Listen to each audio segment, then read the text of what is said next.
아파트 실거래가 로열 동까지 공개한다는 기사가 있어서 가져왔습니다. 자, 국토부에서 이달 13일부터 이제 설 세고 설 휴가 보내고 오면은 그때부터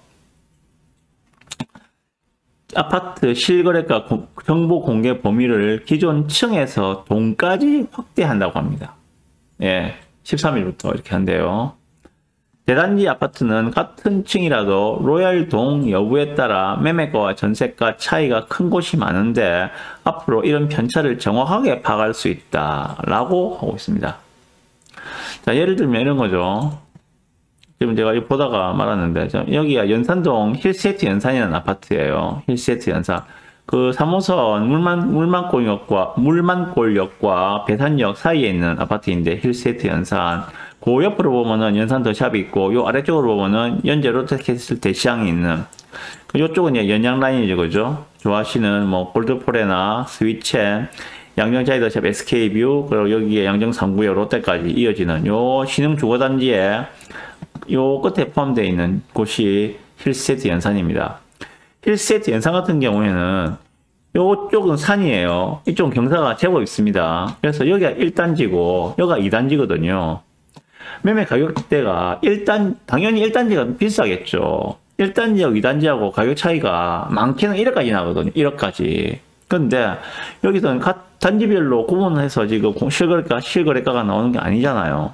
보다 보니까는 힐세트 연산이 보니까 실거래가 시킨 게 2월 3일 날 5억 8천, 1월 24일 날 5억 7천 찍혀 있더라고요. 84 타입이에요. 84 타입. 이게 왜 이래 싸? 보다 보니까는 2단지겠다. 1단지 같은 경우에는 6억 넘거든요. 2단지구나. 이런 생각이 들었어요. 그래서 이러한 기사들이 나오지 않았는가 생각이 드는데, 아파트 실가 정보 공개 범위를 층만이 아니라 이제 동까지 확대해서 나타낸다. 그럼 결국은 2월 3일 날 거래된 연산동 힐세트 연산에 5억 8천짜리 매물, 지금 17층 돼 있죠, 그죠? 얘는 그러면 앞으로는 동까지 나온다. 몇 동인가가 표시가 될 것이다. 그러면은, 여기서 이 1단지의 뭐 100번대 동과 2단지의 200번대 동의 가격 차이는 어느 정도라는 것다가 좀 더 객관적으로 알 수가 있겠죠. 네, 그런 내용입니다. 그래서 지금 13일부터 국토부가 차세대 부동산 거래 관리 시스템을 운영한다고 밝혔다고 합니다. 그래서 요 개편한 시스템에서는 실거래 정보가 기존 층 정보에서 동 정보까지 공개되는 걸로 되어 있습니다. 그래서 역세권이나 동별로 전철역 접근성 차이가 큰 대단지의 실제 거래 가격 파악이 크게 수월할 것으로 보인다라고 하고 있습니다. 네, 이 내용에 대해서 제 의견을 좀 말씀드릴게요. 네, 잘 아시겠지만은 동별로 대단지인 경우입니다. 뭐 500세대 이하의 소단지 같은 경우에는 뭐 크게 차이는 안 납니다만은 동별로 대단지 같은 경우 뭐 2000세대, 3000세대 이런 경우에는 동별로 매매가는 5% 이상 차이 나는 경우가 허다합니다. 많게는 10%까지 차이 날 수도 있어요. 5% 이상 차이 나는 허다하거든요. 방금 보셨던 이러한 뭐 연산동 힐세이트 연산 이런 데라든지 아니면은 저 대연동에 가면은 우리 롯데캐슬 레전드 있죠, 그죠? 레전드 같은 경우에도 이 되게 대단지잖아요. 이것도 지금 거의 3000세대급이거든요. 그러면은 요 아래쪽에 있는 120번대 동하고 요 위쪽에 있는 동하고는 차이가 심하죠, 그죠? 예.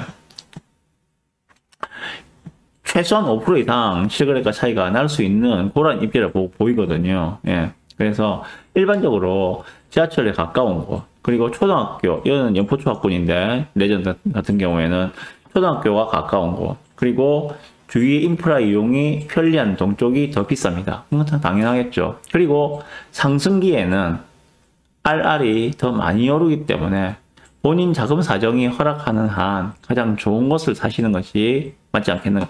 예를 들어서 내가 레전드에 사고 싶어요, 그죠? 레전드 사고 싶은데 내가 가진 돈이 한 7억 정도 된다면은 싸다는 이유로 요 위쪽에 있는 동을 선택하시는 것보다는 요 아래쪽 동을 7억 정도의 좋은 애를, 아래쪽 쪽도 좋으니까 얘를 먼저 보시는 게 맞지 않겠는가라고 생각이 듭니다.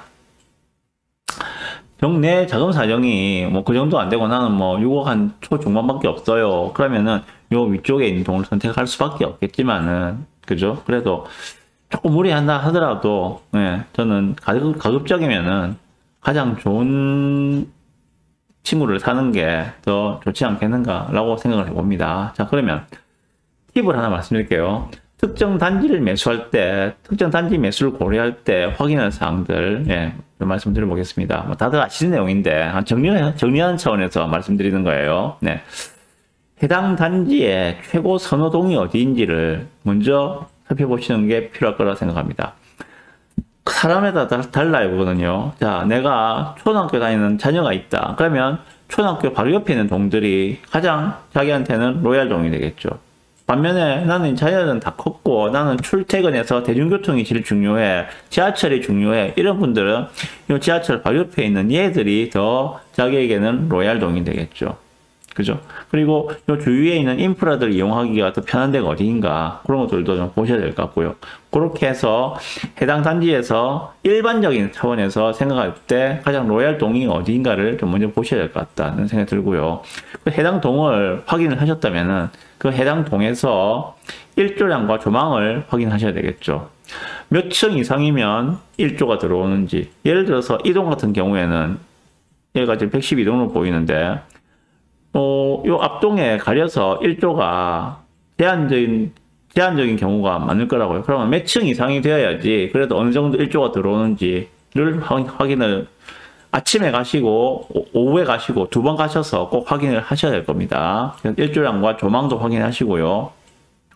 그리고 보통 요즘에 보면은 남동 라인, 남서 라인 그 두 가지 타입으로 나눠서 아파트를 많이 짓는데, 남동 라인과 남서 라인 중 어느 것이 더 우수한지, 예를 들면 이동 같은 경우에는 남동 라인이 더 우수하겠죠. 왜? 남서 라인은 다 막혀 있잖아요, 앞동에 보면은. 그래서 남동 라인이 더 선호된 라인이겠죠, 이 동으로 한정해서 본다면은. 네, 그런 것도 또 확인해 보시고요.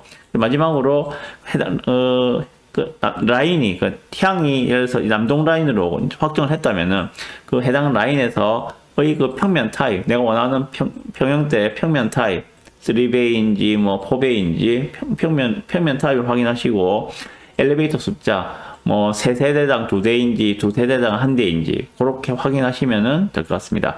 방금 제가 말씀드린 그러한 그 특정 단지를 매수할 때 확인하실 사항들 갖다가 다 알고 계시지만은 한번 짚어드리는 거예요. 예, 이런 걸 확인을 하시고 내 가용자산에 맞는 범위 내에서 가장 우수한 매물을 선택을 하시라.